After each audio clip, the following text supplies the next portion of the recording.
Welcome to episode 142 of Vibrations and Manifestations. We are really glad you're here. So glad. I'm Jared. And I'm Alicia. So I want to start by asking you, the listener, a question.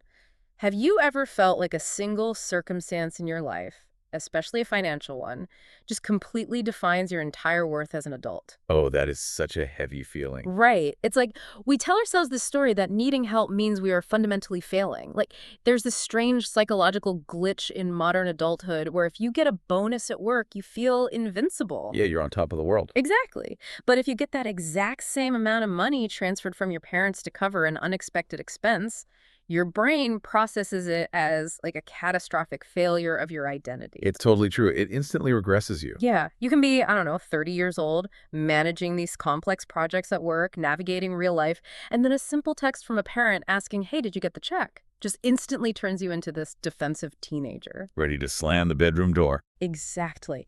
So today's deep dive is exploring this exact modern dilemma, this intersection of adulthood, financial support, and our identity. We're going to pull from some really fascinating concepts today, looking at the struggles of adults who need financial help. And we're going to view all of this through the lens of mid-20th century mystic Neville Goddard, which I am so excited about. Me too. So our mission today is really to help you unpack how to separate the objective facts of your life from the heavy defining assumptions we attach to them.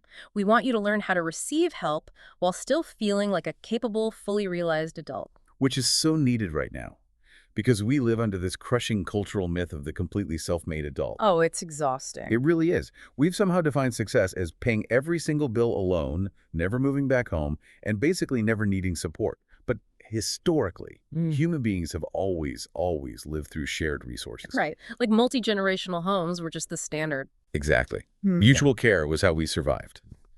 The idea of total isolation is a completely modern invention and is making us miserable. It really is. And I want to drop you, the listener, directly into a specific reality right now.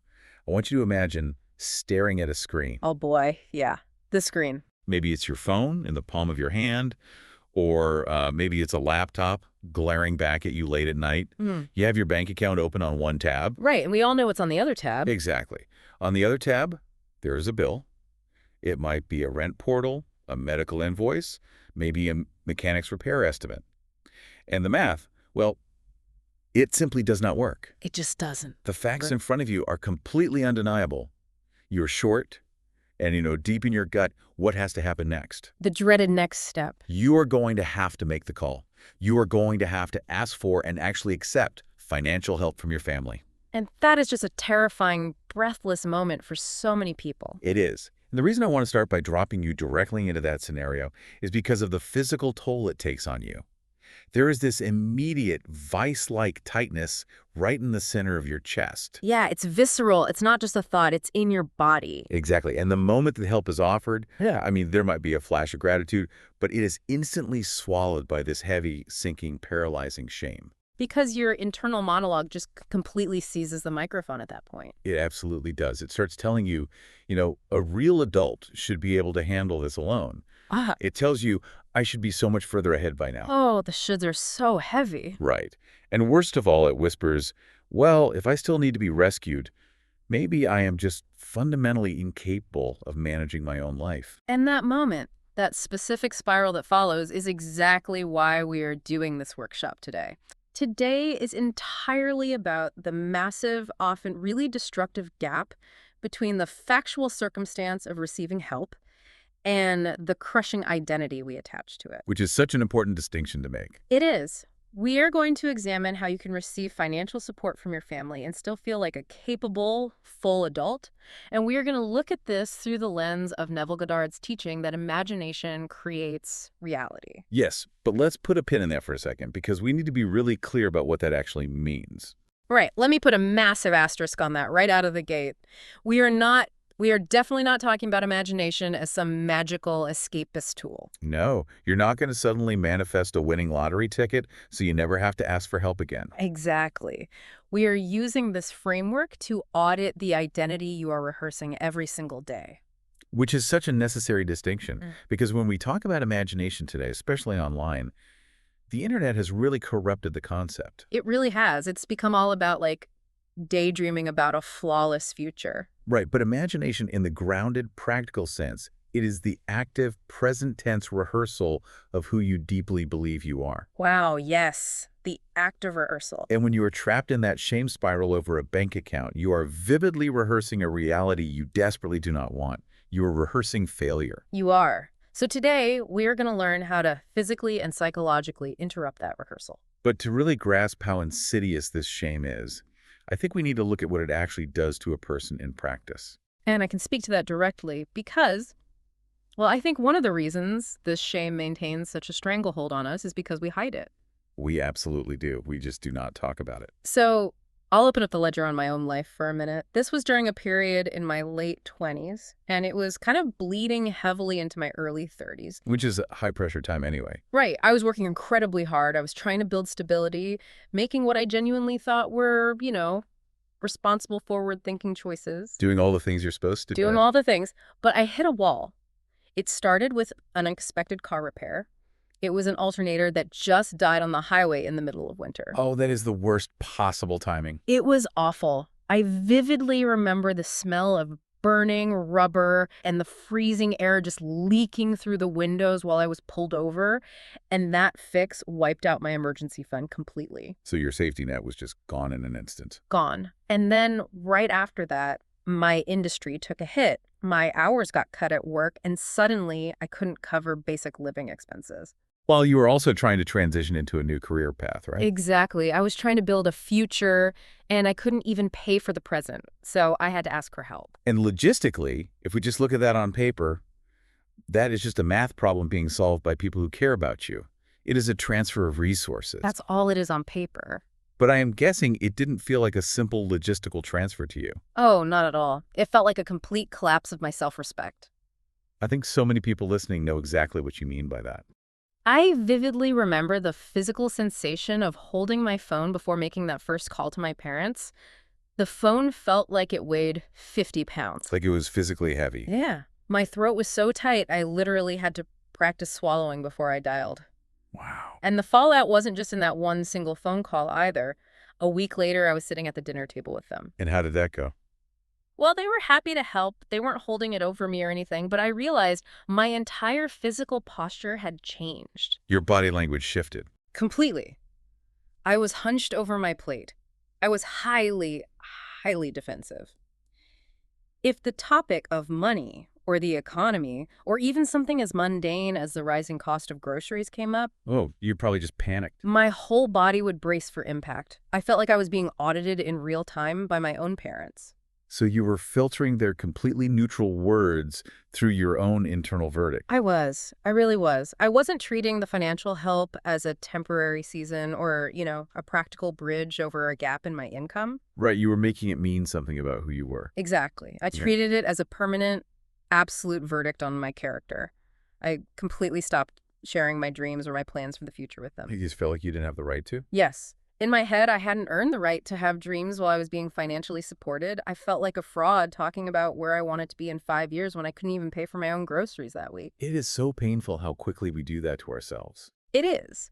Technically, I was living an adult life. I was working. I was paying most of my own bills. But inwardly, I was fully rehearsing the identity of the child who still needed rescuing. You were putting that on like a uniform every day. Every single day, I woke up and put on the emotional coat of someone who was dependent, behind, and fundamentally flawed. I want to just pause here and validate how profoundly exhausting that is. And I want you, the listener, to really hear this too. It takes so much energy. It does. Because if you are in this situation, you are not just battling your own internal critic. You are battling a massive, deeply ingrained cultural myth. Yes, the myth of the completely self-made adult. Exactly. We are surrounded by this illusion. Modern culture, especially in the West, has constructed an incredibly toxic, remarkably narrow definition of adulthood. It really is narrow when you think about it. It's absurd. We are sold this idea that you are only a successful adult if you exist in total, impenetrable financial isolation. Right, like you have to be an island. Yes. You have to pay every single bill entirely alone. You must never move back home. You must never need a loan from a parent. Yeah. And you must require absolutely nothing from anyone. Okay, I hear that, but I want to push back on this a little bit. Okay, let's hear it. Because when I was sitting at that dinner table, eating their food, sleeping under their roof, calling myself an independent adult felt like a delusion. It felt like a lie. It felt like I was lying to myself just to protect my fragile ego.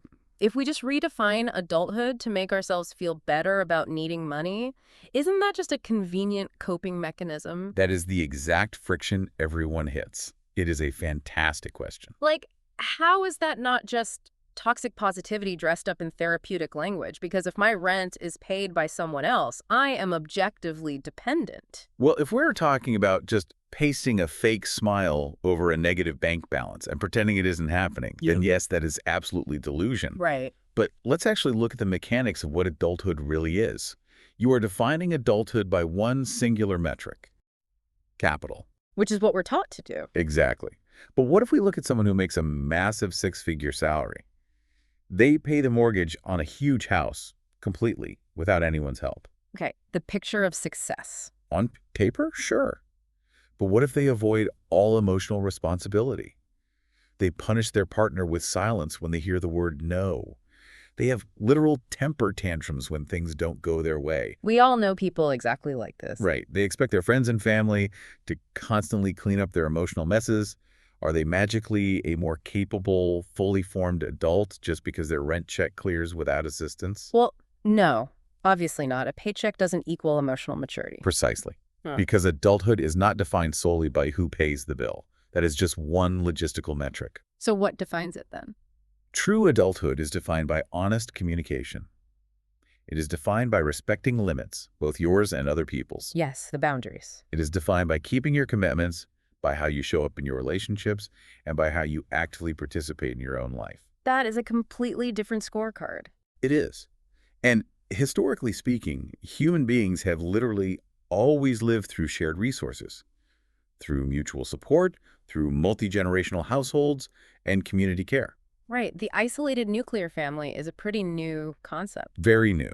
The idea that you are a catastrophic failure if you need a financial bridge from your family is a brand new, highly unnatural invention of modern hyper-individualism. Okay, so you were saying that I was conflating logistical dependence with emotional dependence. I was letting a math problem dictate my maturity. Yes, beautifully said. But here's the thing. If adulthood is really about participation and emotional responsibility, why does getting help still triggers such a paralyzing physical reaction? Because of the wiring we just talked about. Right, but why did a logistical transfer of money completely hijack my nervous system? I didn't logic my way into feeling like a child at that dinner table. It just washed over me automatically. It washed over you automatically because of the hidden assumptions that we instantly unconsciously fuse to the facts. The meaning we give it. Exactly. The human brain is a meaning-making machine. It absolutely hates a vacuum. So it takes a neutral circumstance and immediately glues an identity to it. We have to separate the circumstance from the identity. Okay, let's break down the mechanics of that fusion, because I think this is where the actual unspooling of the shame really begins. Let's do it. Let's look at the cold, objective fact. The fact is, quote, my family is helping me financially right now, end quote. Just a data point. That is a neutral statement of logistics. It holds no emotional charge on its own. It is the exact equivalent of saying, it is raining outside. Yes. But then almost instantaneously, the brain attaches an assumption to that fact. And the assumption is, I am a burden. I cannot be trusted with my own life. I am failing at adulthood, and I will always need to be rescued. And what happens is those two completely separate things, the logistical fact and the brutal assumption, they fuse together. They become superglued. Superglued in your psyche. Until you, the listener, stop saying, well, I am receiving help from my rent, and you start declaring, at the deepest identity level, I am a failure. This is where we really need to bring in Neville Goddard's framework, because he articulated this mechanism better than almost anyone. He really did. In his mid-century work, particularly in his book, Feeling is the Secret, he talks about how imagination creates reality. But again, let's give some context here for the listener. Right, because Goddard was writing in the 1930s and 40s. He wasn't talking about, like, The Secret or making vision boards. Yeah, not at all. He was a philosopher of the human mind who proposed that our primary reality is the actual state of consciousness we occupy. Which is a crucial distinction. When Goddard talks about imagination, he is talking about the inner rehearsal room. The rehearsal room. I love that phrasing. It is the psychological space where we practice who we believe we are and what we expect from life. It is not sitting in an armchair daydreaming that a suitcase of cash falls through your roof so you don't have to talk to your Right, parents. it's not fantasy. It is the internal assumptions you carry into every single interaction. And we are always in that rehearsal room, aren't we? We never leave it. Never. You are already using your imagination flawlessly right now. You're just pointing it in a destructive direction. Wow, yeah. We are really good at imagining the worst. Think about it. You use your imagination perfectly when you vividly replay an argument in the shower before it even happens. Oh, I've done that so many times, winning arguments that haven't even happened. Exactly. You know exactly what they're going to say and exactly how you are going to feel. You use it perfectly when you picture your parents being deeply disappointed in you before you even pick up the phone to ask for a loan. So you are manifesting a state of shame and a defensive posture before the interaction even begins. You're occupying the state of the incapable child.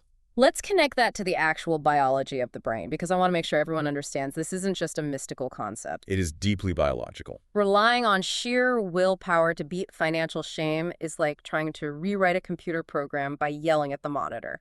That is a great way to put it. You can yell all you want, but unless you get into the underlying code, nothing changes. And the biological code here is the reticular activating system, or the RAS. Let's dive into that because the RAS is the physical bridge between Goddard's concept of state and your lived reality. So what exactly does it do? The reticular activating system is a bundle of nerves at our brainstem. Its primary job is to filter out unnecessary information. Because there's just too much input. Exactly. At any given second, millions of bits of data are hitting your senses. The hum of the refrigerator, the feeling of your socks on your feet, the exact tone of someone's voice. If your brain processed all of it consciously, you would short circuit. You would just collapse. So the RAS acts as a bouncer at the door of your conscious mind. And here's the kicker, you guys. You program the bouncer. You give it the VIP list. You tell the RAS what is important based on your deeply held assumptions. So if you assume deeply that you are a burden and a failure, you have just given your RAS its filtering instructions. It takes that order very seriously. Yeah. It literally blocks your conscious mind from noticing moments of genuine connection, capability, or opportunity. Instead, it highlights every tiny detail that proves your bias correct. It looks for evidence. Right. So if you assume you are a burden, a simple, loving question from a parent about how your day went suddenly sounds incredibly patronizing.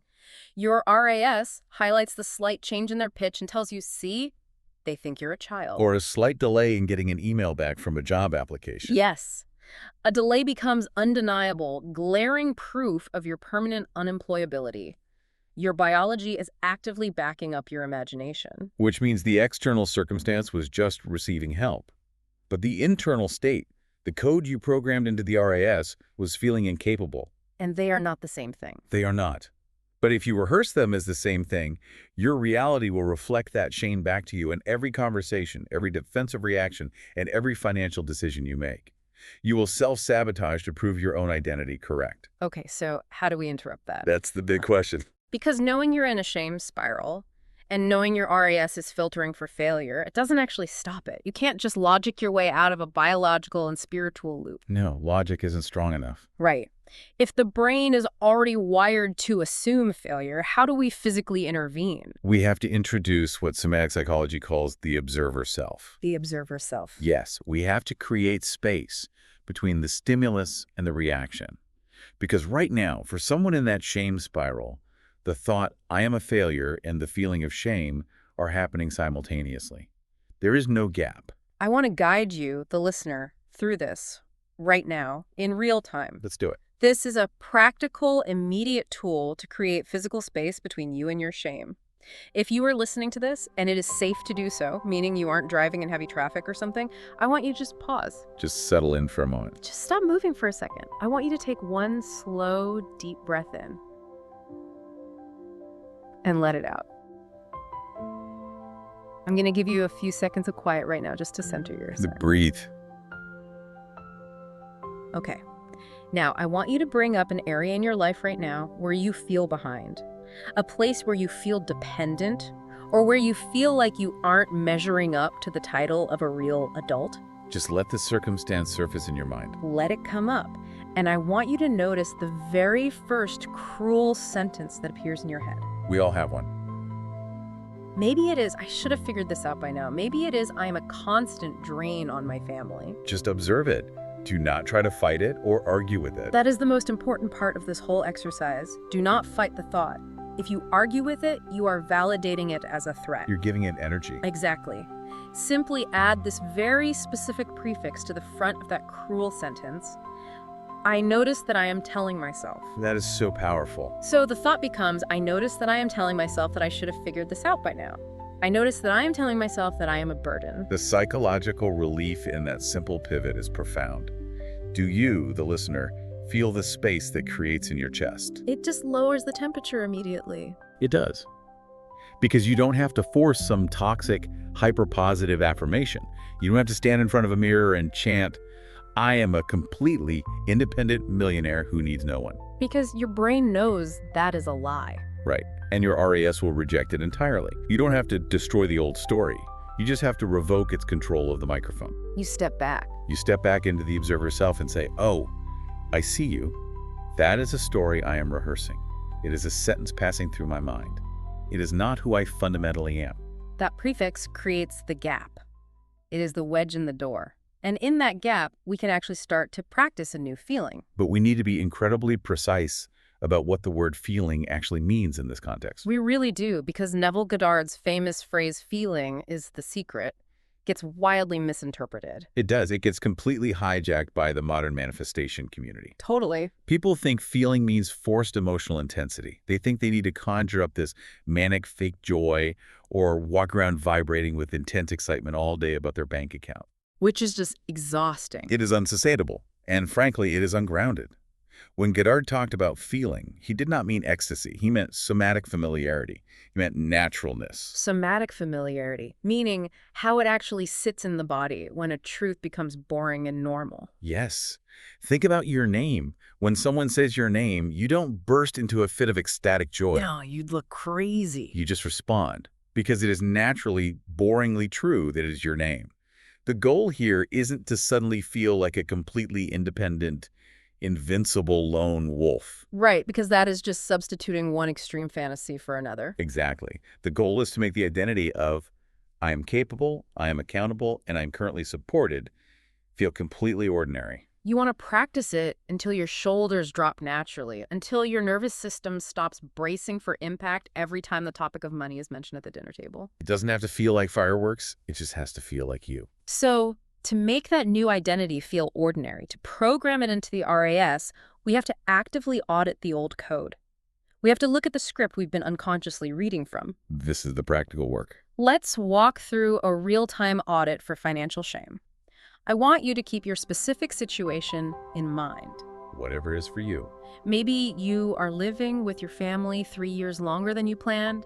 Maybe you need help paying for childcare just so you can go to work. Maybe you are trying to dig out of a mountain of credit card debt and you had to ask your parents to consolidate it. Step one of the audit is isolating the fact. Ask yourself, what is the factual circumstance? Strip away all the emotion, all the history, all the panic. What is the raw logistical data? For example, the fact might simply be, my family is paying my rent for the next 3 months. That is the data. Nothing more, nothing less. Step 2 is identifying the meaning. Ask yourself, what meaning have I attached to this raw data? And this is where the emotional pain lives. The meaning you might have attached is, I am failing at adulthood. I am moving backward while everyone else is moving forward. Step 3 is the identity. Ask yourself, what identity am I rehearsing because of that meaning? Who am I pretending to be in the rehearsal room? The identity might be, I am a burden. I am someone who cannot manage their own life. I am fundamentally a dependent. Now, step 4 is the behavior. This is where the rubber meets the road, where the inner state creates external reality. Ask yourself, how does rehearsing this identity actually affect my actions in the real world? Right, because if you deeply believe you are an incapable burden, how do you act?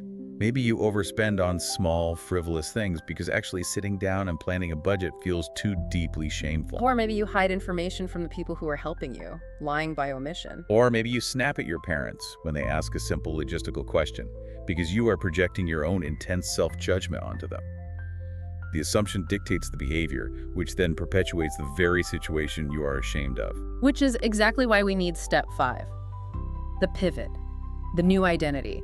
Ask yourself, what identity allows for both deep honesty about my current logistical situation and room for my own personal agency and growth? This needs to be incredibly grounded.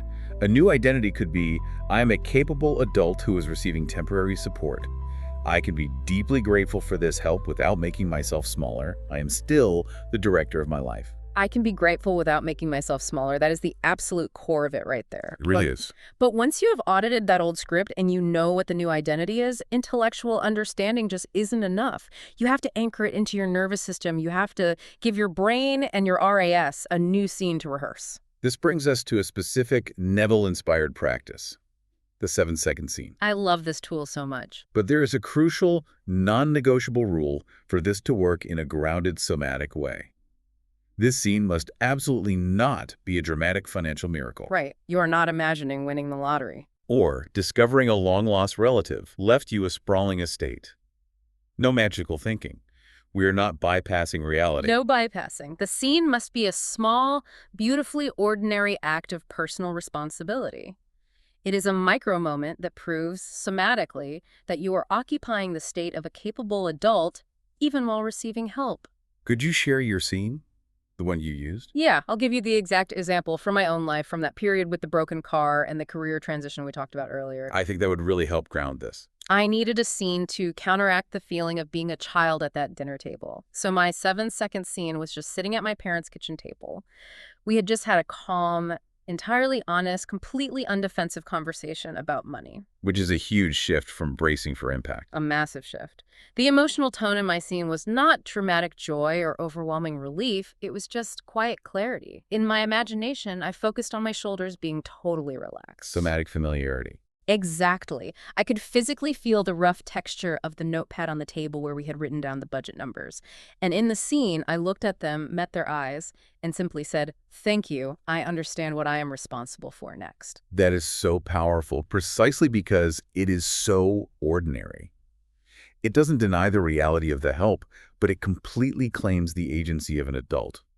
It programs the RAS to look for capability. It changed everything for me. Just rehearsing that feeling of saying thank you without apologizing for my existence, without shrinking. Yes. So I want you to build your own 7-second scene right now. Let's give you the parameters to build it. Yeah. First, it must be in the first person. You are looking out through your own eyes, experiencing it. You are not watching yourself on a movie screen from a distance. Second, it needs one very specific sensory detail. The satisfying final click of closing your laptop after paying a bill with the funds provided, the texture of your car's steering wheel as you drive to a job interview. Or the warmth of a ceramic coffee mug in your hand after a difficult but honest conversation with your family. Right. And third, it needs one emotional quality. Again, not ecstasy, just clarity, relief, dignity. The feeling of taking a deep, unobstructed breath into your belly. Take a moment right now and construct that scene in your mind. A small, ordinary act of capability, first person. One sensory detail, one feeling of dignity. Let's take a few seconds of silence right now for you to build this. Okay?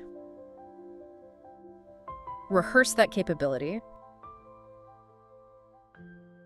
But let's play devil's advocate again, because we have to be brutally real about what happens when you step out of the rehearsal room and reality bites back. Because it will bite back. It will. You can practice this beautiful 7-second scene, but your family dynamics might still be messy. The old doubts will flare up. You might encounter actual friction. So let's enter manifestation debug mode. I am ready. Let's clear the static and tune into alignment. Let's look at the static of family dynamics, because you can completely shift your internal identity, but your family might still be stubbornly playing their old roles.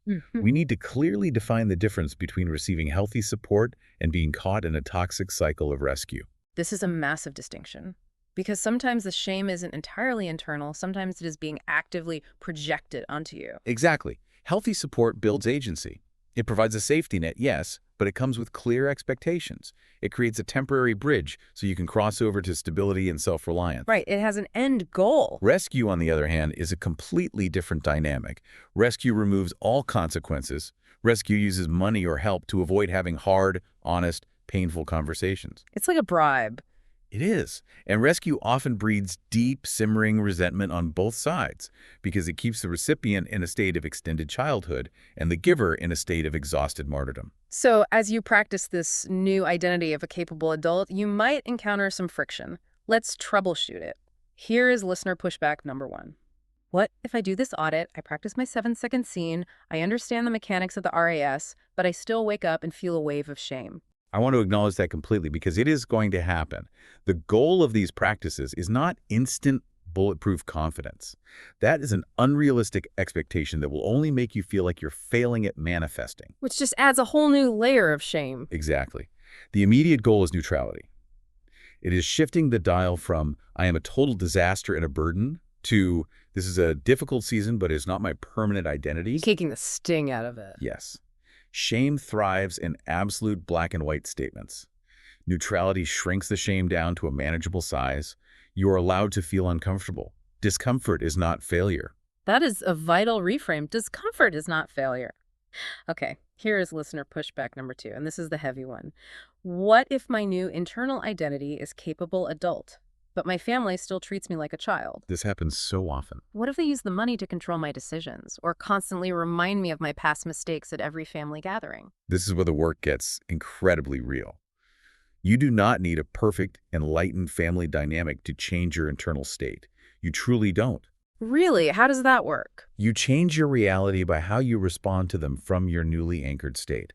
If they treat you like a child, you don't throw a tantrum, you don't scream, and you don't give them the silent treatment. Because that is exactly what a child would do. Right. You set boundaries, you accept the limits of what they can offer emotionally, even if they're offering a lot financially. You look them in the eye and say, I am incredibly grateful for the financial help, but I will not participate in conversations that degrade my character. Wow. You make your own decisions where applicable. You take absolute ownership of your reactions. That is how you prove to your own nervous system and to them that you are the adult in the room, regardless of how poorly they might be behaving. You reclaim your emotional agency, even while receiving their logistical resources. That is the bridge. It's the only way across. Now that we have intellectualized this and debugged the static of family dynamics, we need to move the understanding from the head down into the body. We need deep somatic integration. Yes. We are going to do a guided visualization to anchor this capable identity firmly into your nervous system. I invite you right now to get as comfortable as you can. If you are sitting down, let your physical weight drop fully into the chair. Unclench your jaw. If you're walking or driving, just feel the solid, undeniable contact of your body against the surface supporting you. We are going to take a slow, sensory-rich journey together. I want you to imagine that you are standing in a quiet hallway and just ahead of you is a door. This door opens into a room. And I want to be very clear about this space. This room does not represent a flawless billionaire future.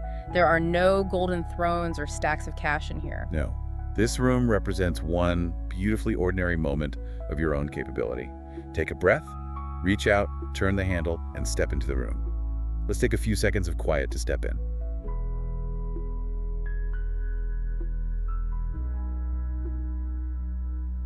Okay. Notice the environment around you. What time of day is it in this room? Notice the quality of the light coming through the window. Is it sharp morning light? Soft late afternoon shadows? Notice the physical position of your body in this space. Feel how your shoulders are resting naturally, pulled down away from your ears. Feel the steady rhythm of your chest rising and falling.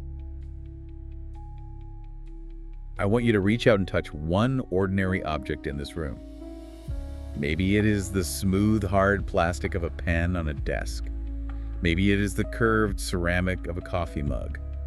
Maybe it's the cool metal of a doorknob. Focus entirely on feeling the texture against your skin. Ground yourself completely in that physical sensation. Take a second to really feel it. In this room, you have just completed one adult act of agency. It doesn't have to be a massive, life-altering event. You just paid a single bill with the support you were given, or you just sent a difficult, honest email. Or you just calmly set a boundary with someone you love. You handled it. You didn't avoid it. You didn't spiral into shame. You handled it. I want you to let the feeling of that steadiness wash over you. Let it become incredibly ordinary. It is not a miracle that you handled it. It is just who you are. It is your nature. Now, I want you to hear one internal sentence echoing in the quiet of this room. Listen to your own voice, saying clearly, I am supported and I am still directing my life. Take a few seconds and just let that ring out. I am supported and I am still directing my life. Let that truth settle deep into your bones. You do not have to do everything completely alone to be a real, valid adult. You are allowed to be held, you are allowed to receive help, and you are allowed to be powerful, all at the exact same time. Take one more deep, slow breath in this space. Drink in that feeling of quiet capability. Let it become familiar. And as you exhale, gently guide your awareness back to the present moment, back to the sound of my voice, back to the room you're physically in right now. Notice how your physical body feels slightly different now than it did when we started this session. Notice the space you have carved out between the facts and the shame. That shift is palpable. Just feeling the transition from bracing against reality to standing firmly and calmly within it, it completely rewires how the nervous system interprets the present moment. It takes the abstract philosophical idea of imagination, creates reality, and makes it entirely visceral. It gives your biology a new baseline. It really does. Let's pull all this together and recap the journey we just took because we covered some deep terrain today. We really did go deep. We started by looking at the trap of the shame spiral, that breathless moment of staring at a bank account. We learned how to pull apart the factual circumstance of needing help from the toxic assumption of failing at life. We actively debunked that modern cultural myth of the completely isolated, hyper-independent, lone wolf adult. We realized that true adulthood is about emotional participation, not just capital. We explored the biology of the reticular activating system and how our assumptions literally filter our reality. We used the observer self to step back and create a wedge of space from our own cruel thoughts. We audited our inner rehearsal room to see what identity we were unconsciously practicing, and we built a highly specific 7-second scene to actively practice capability and dignity in the body without relying on magical thinking. We brought the theory into the body. And we want you to take this out of the workshop and into the reality of your week. So here is your agency step, your call to action. We are inviting you to try the 3-night identity experiment. It is a simple commitment, but it has profound compound effects. For the next 3 nights, right before you drift off to sleep, when your brain is shifting into that relaxed, highly receptive theta state, I want you to intentionally practice your specific 7-second scene. Replay that small, ordinary act of personal responsibility. Feel the texture of the object. Feel the emotional relief and clarity. And here is the vital key to the experiment. Release the scene immediately after you play it. Do not obsess over whether you did it perfectly or if it worked to manifest anything. Just practice the feeling of capability and let it go into the dark. And then, when you wake up each morning, ask yourself 2 pragmatic questions. What support can I graciously receive responsibly today? And what is one small step I can take entirely for myself? Receive responsibly and step forward capably. It is a dual action. I want to leave you with one final, lingering thought to mull over as you navigate this week. We spend an inordinate amount of energy trying to prove to everyone around us that we don't need anyone. We build these fortress walls because we think that is what independence looks like. But it's really just isolation. Right. But what if the very act of graciously receiving help, without defending yourself, without lashing out in projection, and without shrinking into a ball of shame, is actually the ultimate proof that your ego no longer controls your adulthood? That's a total paradigm shift. What if true independence is simply the courage to be interdependent? What if being able to look someone in the eye, say, I need help, and retain your full dignity is the highest form of maturity? It means you can be a masterpiece and a messy work in progress at the exact same time. You could be in the difficult process of building your life, you could be receiving financial support from your family, and you can still be a full, complete, entirely capable adult right now, today. You absolutely can be. We want to thank you for doing this deep internal work with us today. If you want to go further with this, you can head over to our website where we have the field guide and all the reflection prompts for this session. We are so grateful to share this space with you. Wherever you are in your journey, whatever the numbers in your bank account say today, remember that you are exactly where you need to be to learn this. You are far more capable than your old stories have led you to believe. Keep practicing that new scene. Keep noticing the assumptions before they take root. We'll be right here with you next time. Until then, take care of yourselves and take care of each other.